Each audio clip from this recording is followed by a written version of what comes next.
जो साधक अंतर्मुखी होकर के साधनाएं करते उनकी मुख्य एक ही खोज होती है, वो सार शब्द की प्राप्ति। यानी वो सार शब्द को ही खोजते हैं। यही साधना का वास्तव में मुख्य लक्ष्य भी होता है। तो जो साधक इन साधनाओं में रत हैं, वो भिन्न भिन्न तरीकों को या भिन्न भिन्न प्रक्रियाओं को भी अपनाते हैं, कड़ी से कड़ी साधनाएं भी करते हैं। तो आज आप जानेंगे कि सार शब्द को कैसे प्राप्त किया जा सकता है, या उसके क्या उपाय है, क्या विधियां हैं कि हम सार शब्द को प्राप्त कर सकें।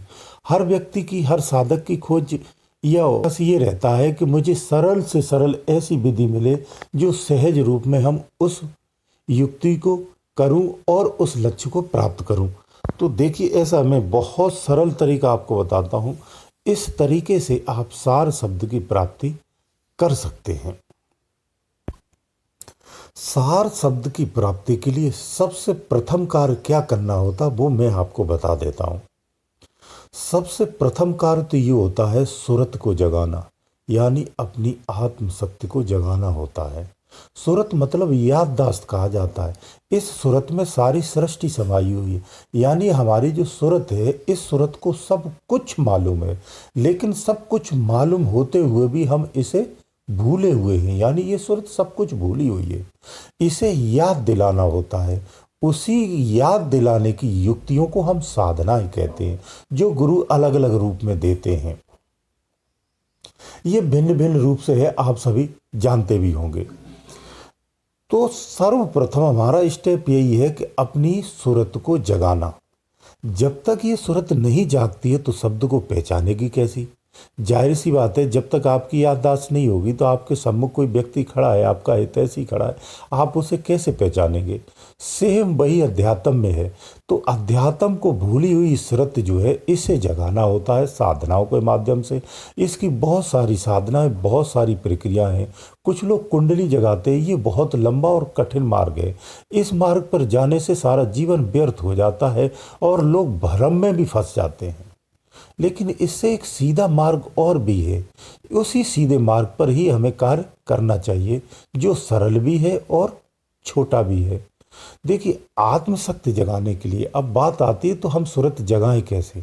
तो सुरत कैसे जगाते, उसका तरीका ये है, बहुत सरल तरीका है। आपको परेशान होने की या भ्रमित होने की जरूरत नहीं है। आप जब 10 चीज़ों को देखते हैं ना, तो आप भ्रमित हो जाते हैं कि ये गुरु जी कैसे, ये कैसे, ये कैसे। आप मत भ्रम में फंसिए। मैं आपको बहुत सरल और साधारण बता रहा हूँ, वो युक्ति बता रहा हूँ जिससे आप सफल हो जाओगे। अगर दुनिया की 10 बातों में या 10 चीज़ों को या 10 युक्तियों को देखोगे तो आप भ्रमित हो जाओगे कि मैं क्या करूँ, कौन सा सही है। इसीलिए मैं सरल बताता हूँ, सीधा बताता हूँ। ज़्यादा चीज़ों को नहीं जानो, एक युक्ति पकड़ो और उसी पे चल पड़ो, आप निश्चित रूप से सफल हो जाएंगे। इसमें आपकी चित्त की एकाग्रता भी बनी रहती है और आप भ्रमित भी नहीं होते हैं। उसका सही तरीका ये है, देखिए आपको बताऊं।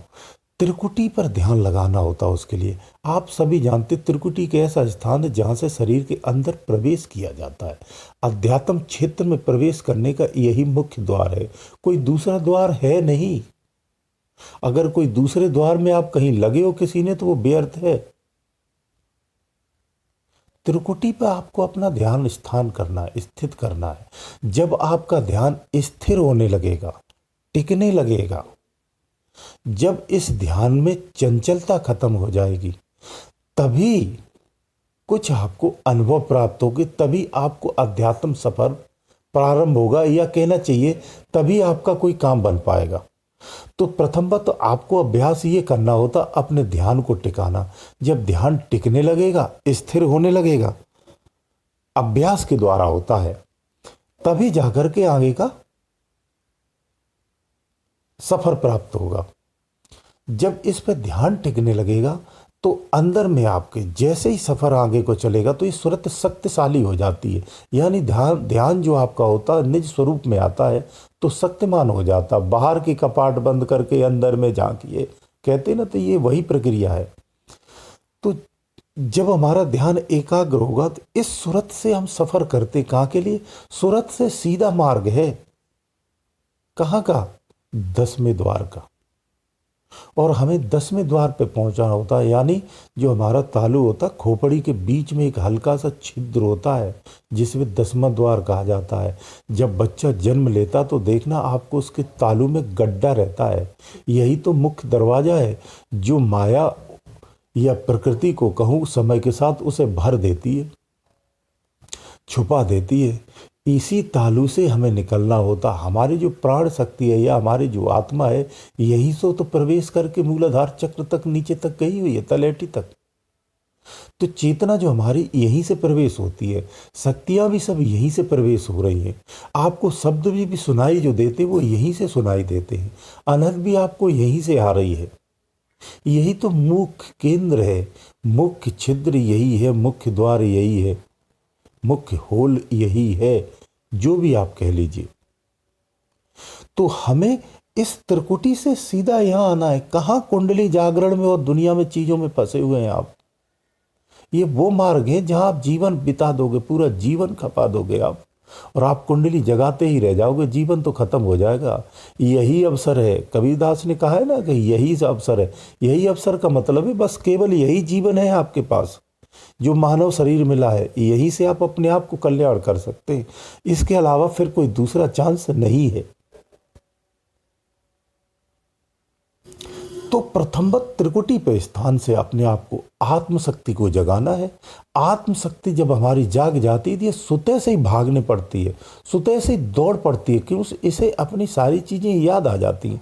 आप ही कहीं बैठे अचानक से आपकी कोई चीज़ खो गई हो और वो तुम्हें याद आ जाए, तो आप 10 लोगों के बीच भी बैठे हो, कितनी भी महत्वपूर्ण बात कर रहे हो, आप छोड़ के वहाँ से दौड़ पड़ोगे।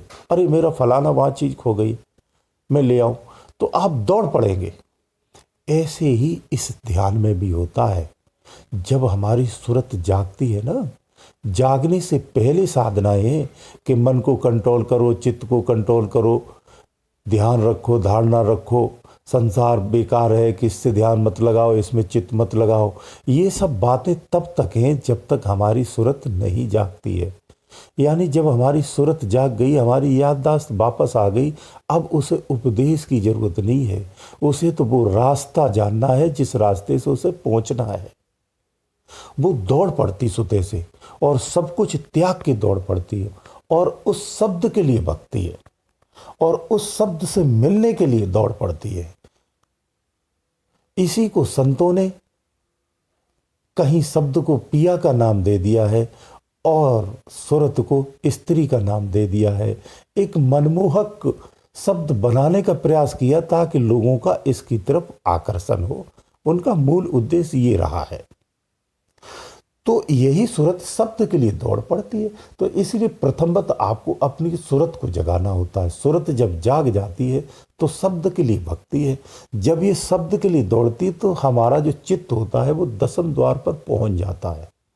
जब हम 10वें द्वार पर पहुंचते हैं तभी जाकर के इस छिद्र से जो तालु में होता है उससे फोड़ करके, मैं बहुत सरल भाषा में बता रहा हूँ, उससे फोड़ करके बाहर निकलते हैं।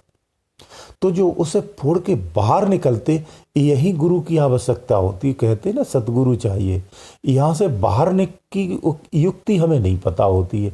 यही हमारा भ्रम या हमारी यही भूल रहती है। तो हम बिना गुरु की साधना कर सकते हैं। जिन लोगों के पास गुरु नहीं, उनको मैं फिर बोलता हूँ, मैं बार बार बोलता हूँ, शरीर की सारी साधनाएं बिना गुरु के की जा सकती हैं। तो पहले आत्मशक्ति को जगाइए और 10वें स्थान तक तो आइए।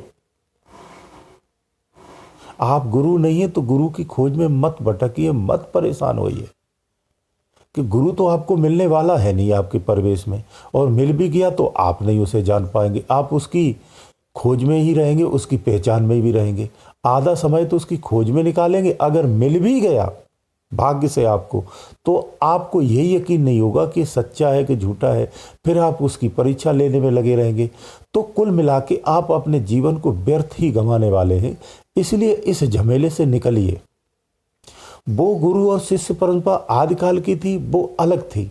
मैं उन चीज़ों पे इसलिए नहीं जाता हूँ क्योंकि उस समय का 20 फीट का इंसान था, फिर 15 हुआ, फिर 12 हुआ, फिर 7 फीट का रह गया। अब तो वो 5 फीट के भी होने लगे।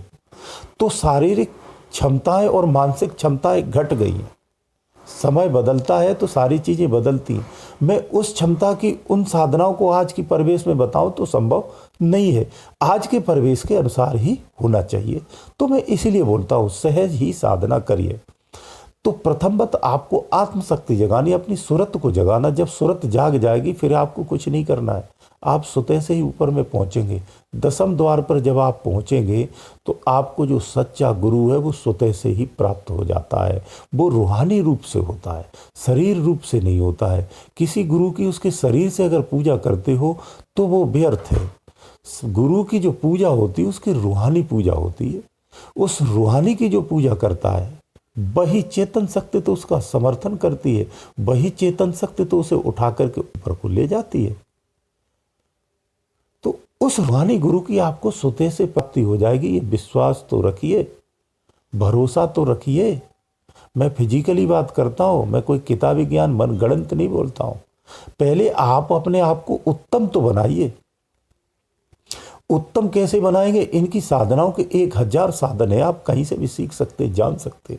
मैंने हजारों वीडियो बना रखे हैं, बहुत सारे वीडियो है, बहुत सारी किताबें, बुकें, कहीं से भी आप सीख सकते हैं। उनके माध्यम से आप अपने को पहले उत्तम करिए, अपनी सूरत को जगाइए और 10वें स्थान पर पहुंचिए। निश्चित रूप को आपको सतगुरु मिलेगा और आपको उस शरीर से निकाल करके बाहर ले जाएगा, आपको उस सार शब्द में लय करा देगा। ये सतगुरु का कार्य होता है। यहीं से ऊपर का यात्रा जो सतगुरु कराता है वो स्वतः से भी प्राप्त होता है। मैं बहुत अद्भुत, बहुत विलक्षण बात बोल रहा हूँ, शायद किसी को ये अच्छी भी ना लगे, लेकिन मैं यथार्थ में जीने वाला व्यक्ति हूँ तो इसलिए मैं यथार्थ ही बोलता हूँ। लेकिन आप संसार में भ्रम में फंसे रहते, कहीं ये गुरु, कहीं वो गुरु, कहीं ये साधना, कहीं वो साधना, कभी इसमें मन लगाते, इससे मन हट गया तो फिर ये साधना कर लो, ये अच्छी। इस तरह से सफलता नहीं मिलती है। आपको एक साधना पकड़ लीजिए, आपको गुरु नहीं मिलता है तो किसी भी माध्यम से, कहीं से भी आप ये युक्ति पकड़िए और साधनारत हो जाइए। मैं आपको वचन देता हूँ, आप साधनारत होइए और 10वें द्वार तक आइए। आपको सतगुरु नहीं मिलता है तो फिर देखिए आप, तो खुद को पहले उत्तम करना होता है। हम स्वयं में उत्तम नहीं है, इधर उधर की बातें पढ़ करके हम अपने आप को श्रेष्ठ कहने लगते हैं और ये लगता है मुझे सब कुछ ज्ञान है। थोड़े बहुत आपको अनुभव मिल गए तो उसी से समझते हमें परमात्मा मिल गया, ऐसा नहीं है। तो हम अपने निज मार्ग से भटक जाते हैं, इसलिए हमें सफलता नहीं मिल पाती है। कहा गया है कि 5 शब्द का जगत पसारा, उससे आगे भेद हमारा। तो सार शब्द का भेद 5 शब्दों के आगे है। तो सर्वप्रथम हमें इस माया से परे, यानी इस माया के परे जाना होता है, यानी स्वयं को उत्तम बनाना होता है। जो स्वयं को उत्तम बना लेता है उसी को ही सार शब्द मिलता है। आप दुनिया के ज्ञानों को कहीं से भी प्राप्त कर लो, आपको मिलने वाला नहीं है। तो त्रिकुटी पर आपको स्थान पर ध्यान लगाना है। इस त्रिकुटी पर ध्यान लगाते हुए उस परम सत्य की खोज को, या उस परम सत्य की खोज के लिए ध्यान करते हुए अपने चित्त को लगाना होता है। या जिनके पास गुरु है तो अपने गुरु के बताए हुए नाम का अभ्यास करना है। जिनके गुरु नहीं है वो अपने इष्ट को भी याद कर सकते हैं। प्रथमवत जब आपकी त्रिकुटी में जागृत हो जाएगी तो निश्चित रूप से ये स्वतः से चल पड़ती है 10वें द्वार के लिए। फिर आपको अगला जो ध्यान लगाना है वो 10वें द्वार पे लगाना है, जब त्रिकुटी आपकी जागृत हो जाए। जैसे ही 10वें द्वार पर ध्यान लगाएंगे तो आप निश्चित रूप से 10वें स्थान पर पहुंच जाते हैं, जहां आपको तमाम शब्दों और अनहदों के जाल से निकलना होता है। जो अनहद शब्द मिलते हैं ये प्रथमवत हैं, इनमें कुछ नहीं रखा है। इन्हीं में एक बारीक शब्द होता है, उस शब्द को पकड़ना होता है। वही शब्द जो होता है वो ले जाता आपको सार शब्द की ओर। बाकी के जो अन्य दुनिया है वो अलग अलग लोकों से आई हुई है। अगर दूसरी धुन को आप ले लेंगे तो उस लोक को चले जाएंगे, परंतु परमात्मा के लोक में जाने का सिर्फ एक ही शब्द होता है, वो बहुत बारीक होता है, जो शाब्दिक नहीं होता है। उसे पहचान कराई जाती है। जब साधक परिपक्व होकर के नीचे से उस स्थान तक पहुंचता है तो उसे स्वतः से ही वो धुन मिलने लगती है। अन्य जो 10 धुनियाँ मिलती हैं वो 10 धुनियों के परे धुन होती है, उसी धुन को वो प्राप्त करने लगता है, उसे वो स्वतः से मिलने लगती है। जो परिपक्व नहीं होते उन्हें वो धुन नहीं मिलती है। जब तक आपकी मैच्योरिटी नहीं आ गई आपकी साधना में, तब तक वो शब्द आप तक नहीं मिल पाता है। अन्य ये 10 शब्द सुनते रहो, कभी शंख की, कभी लगाड़े की, कभी तरंग की, तारंग की, ये सब शब्द सुनते रहेंगे आप, परंतु जो वास्तविक है वो नहीं मिल पाता है। जब वो वास्तविक शब्द मिलता है तो वो ले जाकर के आपको सार शब्द में मिला देता है। इसलिए बहुत सरल प्रक्रिया मैं आपको बता रहा हूँ, आप मत भटकिए, समय मत बर्बाद करिए, आप त्रिकुटी पे ध्यान लगाइए, त्रिकुटी से सिंह को जागृत करिए और त्रिकुटी से फिर अगला स्टेप आपका होता, जब जागृत हो जाए तो अपने ध्यान को 10वें स्थान पर लगाइए। और ये प्रक्रिया करते हुए आप अपने संसार के भी कार्य करते हुए दिनचर्या भी करिए। बस संयम से रहिए, यही तो सरल प्रक्रिया है। कहाँ आप दुनियादारी में फंसे हुए हैं। आप तमाम ज्ञान और तमाम व्यथाओं को जानने की बिल्कुल आवश्यकता नहीं है। सिर्फ सरल युक्ति को अपनाइए, संस्कार कार्य करते जाइए। आपको बखान नहीं करना, संसार में गुप्त रहिए कि हम क्या करते, ये तुम्हारे अलावा कोई ना जाने, तो आप जल्दी सफलता पाएंगे। बखान करेंगे तो भ्रमित हो जाएंगे। भ्रमता से बचने के लिए ये सब संयम रखने पड़ते हैं, और कोई ऐसा खास बात नहीं होती है। इस तरह से आप अपनी सूरत को शब्द में लय कर सकते हैं, और इस तरह से आप शब्द की खोज कर सकते हैं। जब शब्द की खोज हो जाती है, शब्द जब प्राप्त होता है, तभी जाकर के हमारी सूरत जो है शब्द में लय हो पाती है। गुरुदेव दयालु।